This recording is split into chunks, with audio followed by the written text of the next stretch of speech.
Abbiamo subito fatto partire un aereo, rientrerà tra stanotte e domani.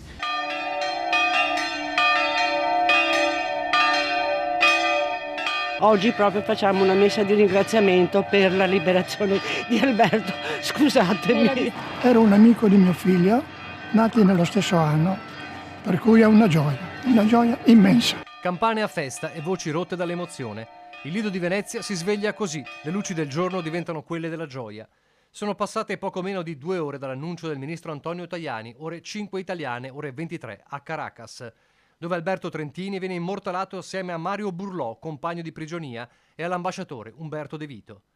Maglietta rossa, sguardo di gioia, ma con i segni della sofferenza che ce lo riportano diverso dalle immagini che conosciamo.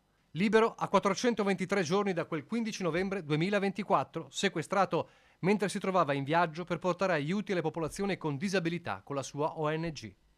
In carcere non da detenuto, perché non c'è mai stata un'accusa ufficiale, in carcere come ostaggio. Ora posso fumare una sigaretta, le sue prime parole, poi la telefonata con mamma Armanda e papà Ezio che non hanno mai smesso di lottare, e l'incredulità. È stato tutto così improvviso, inaspettato, non sapevamo nulla della cattura di Maduro. Sono felice, ringrazio l'Italia, ci hanno trattato bene, non ci hanno torturato. Poco dopo il capo dello Stato Sergio Mattarella telefona a mamma Armanda, condividiamo tutti la vostra felicità. Proprio lei, la mamma, assieme ad amici di famiglia, esce in tutta fretta dalla casa e si allontana in auto per raggiungere Roma, dove Alberto arriverà. La famiglia vuole mantenere il silenzio e affida la gioia a un messaggio. Ringraziamo tutti quelli che hanno reso possibile, anche lavorando nell'invisibilità, la sua liberazione. Questi mesi di prigionia hanno lasciato in Alberto e in noi che lo amiamo ferite difficilmente guaribili. Adesso avremo bisogno di tempo da trascorrere in intimità per riprenderci. Ci sarà tempo per trovare le parole giuste, per raccontare fatti e accertare responsabilità. Oggi vogliamo solo pace. Grazie. 423 giorni da ostaggio, 12 di attesa spasmodica dall'attacco USA in Venezuela.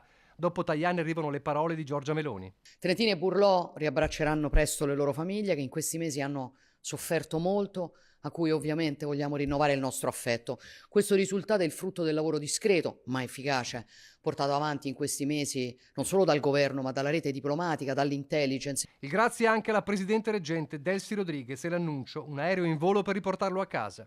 Casa significa Lido, dove lo striscione sull'abitazione dei Trentini ha scandito 423 giorni di dolore e dove la comunità ha fatto tutt'uno. Per noi qui della comunità di Sant'Antonio è veramente la notizia più bella.